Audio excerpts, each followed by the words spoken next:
Guys അസ്സലാമലൈക്കും. അപ്പോൾ ഓണമൊക്കെ അല്ലേ, ഒരു പാലട പായസം ഉണ്ടാക്കിയാലോ? ഇന്നത്തെ വീഡിയോ ഓണം സ്പെഷ്യലായിട്ട് ഒരു അടിപൊളി പാലട പായസമാണ് ഉണ്ടാക്കാൻ പോകുന്നത്. പിന്നെ എല്ലാവർക്കും എൻ്റെ ഹൃദയം നിറഞ്ഞ ഓണാശംസകൾ. ഇനി നമുക്ക് പായസം ഉണ്ടാക്കാം. അതിന് വേണ്ടിയിട്ട് ആദ്യം തന്നെ 3/4 കപ്പ് പഞ്ചസാര കാരമലൈസ് ചെയ്തെടുക്കാം. അപ്പോൾ കാരമലൈസ് സോസ് സെറ്റായി വന്നിട്ടുണ്ട്. ഇനി നമുക്ക് ഇതിലേക്ക് 2 മീഡിയം സൈസ് ക്യാരറ്റ് നന്നായിട്ട് കുക്കറിലിട്ട് വേവിച്ചെടുക്കണം. ഇനി ഇതുപോലെ പേസ്റ്റാക്കി എടുക്കണം.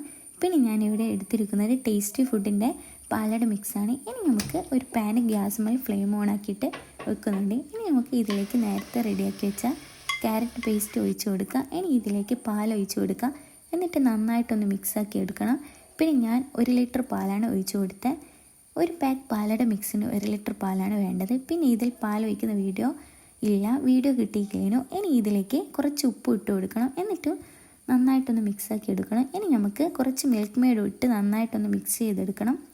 ഇനി കാരമൽ സോസ് ഒഴിച്ചു കൊടുക്കുക. എന്നിട്ട് നന്നായിട്ടൊന്ന് മിക്സ് ചെയ്തെടുക്കുക. ഇനി നമുക്ക് പാലട മിക്സ് ഇട്ട് കൊടുക്കുക. ഞാൻ 1 പാക്ക് പാലട മിക്സാണ് ഇട്ട് കൊടുത്തത്. എന്നിട്ട് നന്നായിട്ടൊന്ന് മിക്സാക്കി കൊടുക്കണം. മധുരമെല്ലാം കറക്റ്റ് ഉണ്ടോയെന്ന് നോക്കണം. പിന്നെ നിങ്ങൾക്ക് വേണമെങ്കിൽ പഞ്ചസാര ഇട്ട് കൊടുക്കുക. കുറച്ച് പഞ്ചസാര ഇട്ടാൽ മതി. മധുരം നോക്കിയിട്ട് മാത്രം പഞ്ചസാര ഇട്ടാൽ മതി. പാലട മിക്സിലും പഞ്ചസാര ഉണ്ടാവും. ഇനി നല്ലോണം തിളപ്പിച്ചെടുക്കണം.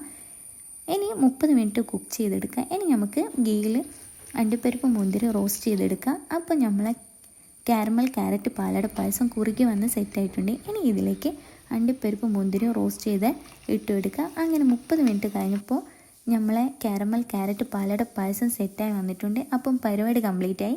അപ്പോൾ ഈസി അല്ലേ, അടിപൊളി ആണടോ. എന്നാൽ ഈ മൊഞ്ചുള്ള ക്യാരറ്റ് പാലട പായസം ട്രൈ ആക്കി നോക്കിയിട്ട് ഫീഡ്ബാക്ക് കമൻറ്റ് ബോക്സിൽ അറിയിക്കണേ. എൻ്റെ അടുത്ത നല്ല വീഡിയോസ് കാണാനായിട്ട് ഈ ചാനലൊന്ന് സബ്സ്ക്രൈബ് ചെയ്ത് സപ്പോർട്ട് ചെയ്യണേ. ഇൻഷാ അള്ളാ അടുത്ത വീഡിയോ ആയിട്ട് കാണാം. ബൈ.